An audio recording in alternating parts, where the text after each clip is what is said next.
Okay, so we have a new episode of Legends and Leaders. We have Mahbod on today. Great to have you, the creator of Genius, of Everpedia. Welcome. What's cracking, bro? Thanks for having me. Awesome. So I'd love to just start, and get really into your background in music, right? So were you always into music? Did you play an instrument as a kid, or was it just a passion of yours to listen to music? How did this evolve into Genius, this passion of music? I've always been passionate, definitely, not just about rap, but about everything. hmm So you were always like listening to music, to rap, and you felt, did you feel like a part of this, like a community of, you made friends through music, etc., through your taste in music? Was that something that, like, you felt like there was this in-person community and that needed to be translated to online? Was that something you were thinking from an early stage? Yeah, well, especially in college, music was the main thing I had in common with a lot of them. hmm And rap was very, very popular in high school. Still is, yeah. Yeah. Uh, it's funny. So, what, when I was in college, all these white kids are obsessed with rap. hmm That's what rapping is. People said, oh, it's like rap translator for white. But I thought that was necessary. But I guess in the real world, people are more nonchalant. Like once you go out of the college level, unfortunately, you have like black people listening to rap, white people listening to Uh-huh. country. But in college, it wasn't like that. In college, it seemed to me like, oh, a lot of white people listening. And I guess to some extent, like it has crossed over and become mainstream. Yeah. But anyways, that's rap genius in a nutshell. And so did you just feel like, their rap was expanding essentially in terms of the demographics it was touching into, and some people didn't understand it and they wanted to learn more about it, and so that's where this like opportunity came in for people to write lyrics, write understandings and interpretations of lyrics so other people could kind of understand it better. So that was the need essentially. Well, I don't think it was expanded. I hate to sound obnoxious, but I think Yeah. Genius, the big reason why it expanded in that industry.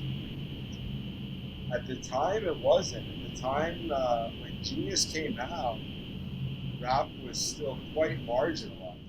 Uh-huh. These mainstream rap acts had not really materialized. Like, it's great. There were still works in progress. Right, very different time. Yeah, it was mainly just, it wasn't even college. Like, I think like at like normal universities, I think people were still listening to music at their rates. Started being like, all right, we just stop instead of listening to the Grateful Dead, like we've been doing for so Right. long. We're gonna start listening to rap. So that was kind of that evolution that Hmm. the reason why Genius CEO of Genius, for example. Uh, So he had noticed, he's like, wow, my whole life I've just been listening to like indie rock. But now everyone's listening to Cameron. You guys should listen to Cameron too. So that's what piqued his interest, and then he felt lost. So that's why he felt like Genius was a good call. and were you always like, my bad, were you always into rap before that? Was that something that like you felt like you were just into even before it was, because there's mainstream acts were essentially coming out, like it was just something you were already kind of into and you could have this foresight for the industry because of that? There are all kinds of different wow. And I've never, I mean, I learned from being rap games, but I'm certainly no kind of expert. hmm But there were certain genres that I was really into before college. That's why it's funny. It's like I'm Yeah. not a rap expert. When I was in high school, I had a lot of just casual friends who knew a lot more than I did. But then when I went to college, and I'm an expert compared to them. That's kind of like among the rap genius Yeah. founders, I was the rap expert, the only one who's Right. like really. Right. So like it gave you, I guess, a better understanding. So once you guys, essentially you and the other founders had this idea, what was the first step? Like, how did you go out and build a platform, and what was the MVP? What was the basic version? Tommy built it. Tommy was CEO. The CEO I'm talking about, he built it all himself. It did Wow. not take him very long. It took him about 24 hours. Really? Yeah, same as all of the other apps I've tried to launch too. I mean, if you're gonna launch something, you're gonna be able to launch it. Yeah. hmm Otherwise, it's never. So Everpedia was also 24 hours to build the whole site. All of us was with you, except for you know, Hmm. they were in. They were really holding Uh-huh. technical stuff. Yeah. First version of Genius wasn't that great either. What was the first version? Like, what was just basic functionality of commenting on There was lyrics? no annotate button. If you want to go and break down the lyrics, there was no annotate button. You So what actually you had do? to go and in the code, you had to put like caret, Oh href. man. But then once you wrote it for the viewer, it was kind of the same as it is now. Once it's annotated, line in, then you click on the line and stuff. Hmm. And the reason he was able to build it, you know, Ruby on Rails um, tooltip that just flowed over annotation. Hmm. That's the whole reason he built it. Right. And how did you start getting initial traction? Like once the site, you build this product, like did you just, was it friends and family? You just kept telling people word of mouth essentially? Like how did it get users? Well, SEO became the big monster. Right. SEO for lyrics is hot. That's why it's so big. And Google, Hmm. very intense relationship with Google. We're suing them, and it's going to the Supreme Court. We're, you know, Genius is suing them. Right. Because of SEO. Yeah, I mean, SEO is how you get the lion's share. But then there was other stuff going on too. I mean, the line that's what was getting us thousands and thousands of users. The first contributor. So the first contributor we had was a rap dictionary, and we ended up even hiring him for a little bit. Okay. He found us because we were in the back page of New York Magazine. Huh. When we were in the back page of New York Magazine, because one of the co-founders is friends with people who work for magazines. Hmm.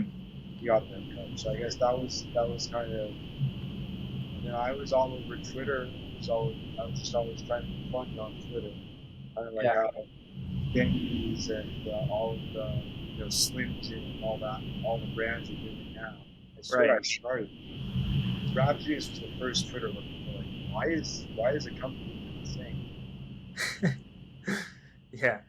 So like how was it in terms of onboarding different artists to the platform? Like did you need artists to scale or was it just community driven interpreting songs? Like were artists an important part of Genius? Because now it's like you have these videos and they shoot them with artists to interpret the lyrics and that's like a crucial part. That was my idea. I remember the first time I went to go hang out with a rapper, the CEO actually even said, "What's the point? It's not like the rappers are this point." So Uh-huh. verified accounts was my idea, but what facilitated it was Nas, was one of our first investors. Right. The first rapper who wrote down his own lyrics was not Nas, it was Mike G, not G, my dog. He wrote them down. It was his idea. I said we should build a feature for this. We gotta at least tell people this is coming straight from the horse's mouth. So the first video comes out, right? It's a video and then it's like the artist talking about the lyrics. Like how did that do initially? Like what was the public reception to it? Well, the first time we did it was with Nas at South by Southwest. We went to his hotel. We had him videotape it. He was drunk. Really? Said something like, he said like, what's up, young world? Is Nas the Don? Feeling like a Don over here. Like that's what he said. And then we were like, oh my god, this is embarrassing. We thought he was gonna give like a thesis. It's not because like now it's turned into such it's popular, much the figure. We thought this was going to be an intellectual. We thought it was going to be like Lupe Fiasco being like, well, let me explain my quadruple entendre, blah, blah, blah.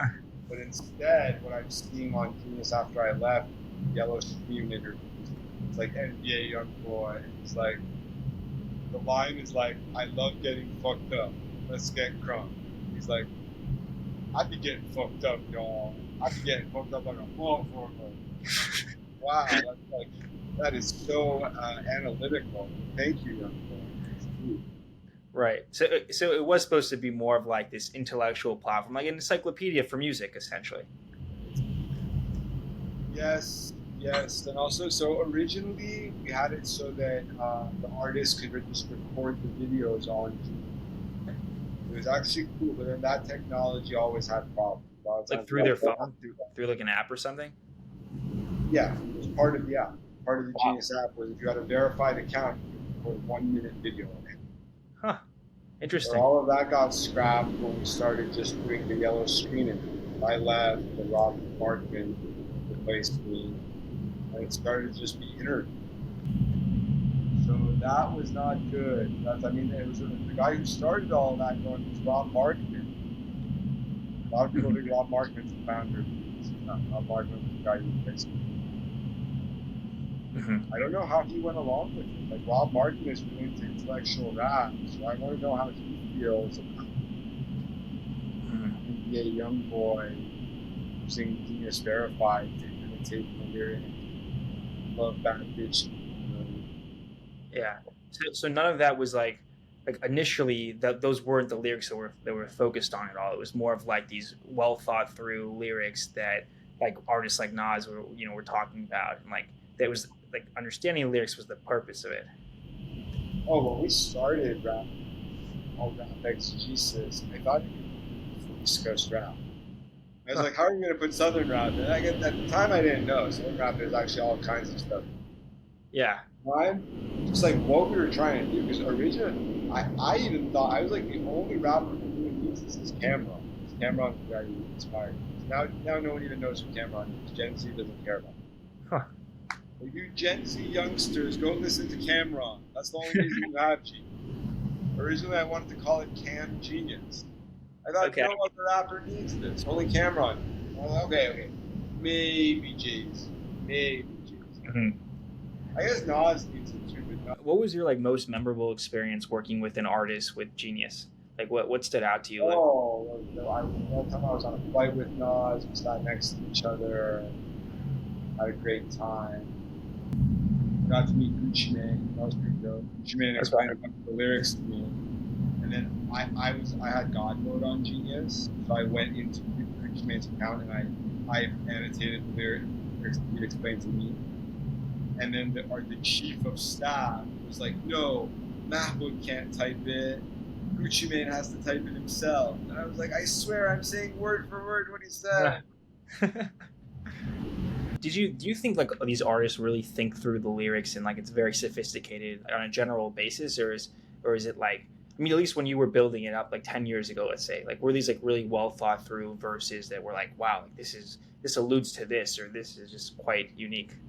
One thing I got very depressed about is pretty much no rapper even had their lyrics. The Uh-huh. way that most rappers would type their lyrics was just on the iPhone notepad. Mm-hmm. And a lot of times they never actually had God version of the lyric. That's the reason why we're suing me. It's like it's crazy. So they have the intellectual property to their lyrics, but a lot of times they straight up don't even have a copy. Really?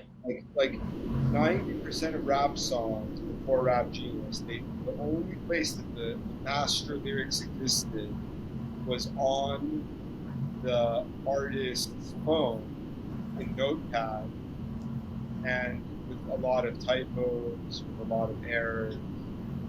There were basically no written lyrics of rap songs. Mm-hmm. Good thought. Yeah. Do you think a lot of people came to Genius in the beginning to understand lyrics of songs, or were they there for the community more, and because there's this whole music loving community that you can learn from and be a part of? But like I'm saying, the cross race pollination, at least when Genius started, was really only an Ivy League phenomenon. So that's what was kind of shocked. Like when Genius started to get traction, not just with the SEO on Google, but Twitter Twitter account getting a lot of followers and stuff. I would say that the majority of people who use Genius to this day are my men. Mm-hmm. Yeah. We've been responsible for a little bit of the mainstreamization of hip hop. But I think those numbers have changed a little bit. And also Genius these days is not only that. Like it's hitting surge. Like one of the most viewed songs in Genius history is Ed Sheeran Shape of Me. Right. It's like that's a mid song, but for whatever reason everyone was looking up the lyrics. And now nothing's like that. Now whenever people want lyrics to a song, they just look at what Google stole. Google steals it. Right. Right. No, it's definitely evolved into something quite different. That's It's why Genius became worthless, and I made no money, and now we're suing them. uh, We're in the Supreme Court. Genius suing Google. We're in the Supreme Court. Everyone's suing everybody. yeah, I hear. So once were you still working on Genius while you were doing Everpedia? And how did that idea come up and get started? I had equity. I had equity in Genius. Yeah, when I was building Everpedia, I thought someday Genius is going to make me a rich man. They also launched Phoenix Finance. Right. Frax is pretty well known. Good product. That's not what I was still media. Yeah. Like to get cryptocurrency involved. The main thing that getting the cryptocurrency involved taught me was that I really don't appreciate. Our Mhm. shitcoin have the best name. It's called IQ. I think that's the best name of any shitcoin. No one like any shit. No one like any shit. One internet. Big. hmm And why do you think that having more pages on a platform, like a Wikipedia like platform, enables it to compete with social networks and scale at like an unprecedented rate? Like why does it work like that? Oh, just the chill Wikipedia. So the chill Wikipedia thing was actually Paul Graham's idea. Paul Graham has a famous article called "The Quest for Startups," and one of them is a lower notability requirement. Mahbod, you had this relationship that developed with Andreessen Horowitz, right? And they backed Genius. How did that happen? And so Ben's always been a rap fan. I asked him a question, what's his favorite rap lyric, when he came to Y Combinator. Then he loved my question, obviously, it was only a question about rap. Then immediately afterward, we went and gave him a Rap Genius t-shirt, and we told him that we wanted to get backlinks on his blog for SEO. We're like, hey, when you quote rap lyrics, link to Genius. And a week later, he emailed us and said, done. It had someone automatically go through not only for future posts, it linked every single one of his blog posts to me. I asked him, I told him I want to interview him for Rap Genius blog. Right. I forgot about our interview. I was Oh supposed to no. interview Ben Horowitz for the Rap Genius blog, but I was at the beach with my girlfriend. Oh man. And I got a call on my flip phone. At the time I had a Motorola flip phone. And it was like, you're supposed to interview Ben Horowitz right now. This is the Rap Genius, right? And I'm like, oh yeah. I just sorry, I just needed to prep some questions. Sorry, like I had no questions. But luckily, my girlfriend at the time had an iPhone. Not everyone had an iPhone back then. She like, we just did some shit. We called. He had it all planned out. He knew exactly what he was going to say. He was just so excited that someone rapped with me. And we made people take him serious. Nas had already invested, Right. so he was going to invest in us no matter what, just to be friends with us. He had us Right. over at his house, basically trying to give us tips on how to get the board of Andreessen. He's like, I'll give you whatever. And then also, he wanted to give us $10 million, and we insisted on 15.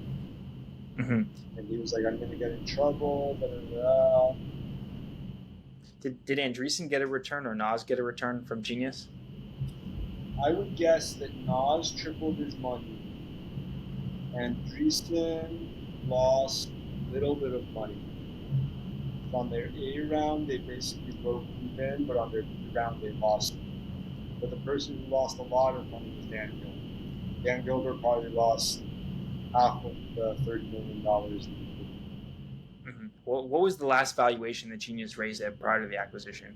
What was the last round? I don't know, but it was a down round. The There's down round. already some music industry guy put in $15 million at below what Dan Gilbert.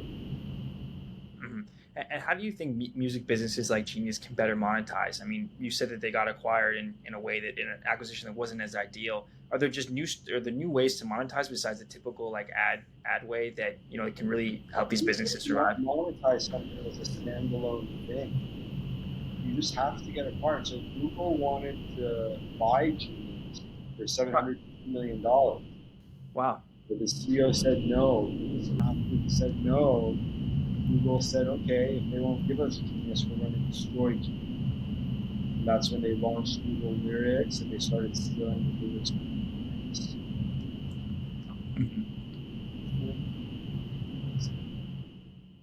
What's the lawsuit about specifically? What's the issue? Is it the copying of the lyrics? Is it like Yeah, we proved they copied the lyrics by putting Easter eggs, like really?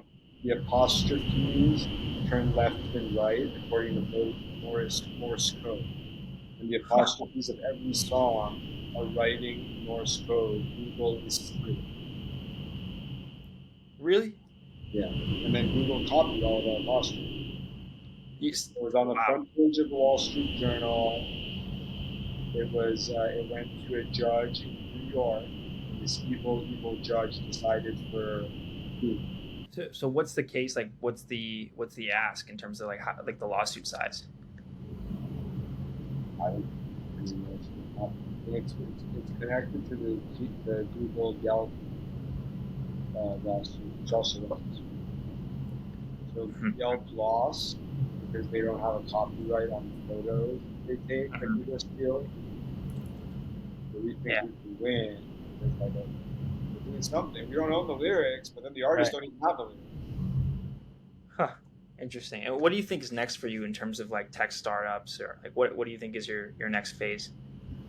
My dream was for people to get paid to use music. That's why I got into Bitcoin. I tried to do hella dough, but so I got sick of doing. Mhm. I'm just sick of all of crypto, to be honest. Huh. My idea now would be to just do hella dough to pay people in dollars. I think that would be good too. I Mhm. can't really find anyone to build it. Right now, I'm basically looking maybe get back into some angel investments or if I come through the Mhm. just Yeah. chilling right now, keeping an eye on crypto. Still got a lot of crypto, even though I don't 100% believe in it. I'm doing Ethereum staking. Wow. Well, Mahbod, appreciate you for coming on. Definitely great to learn from your story and what you've created.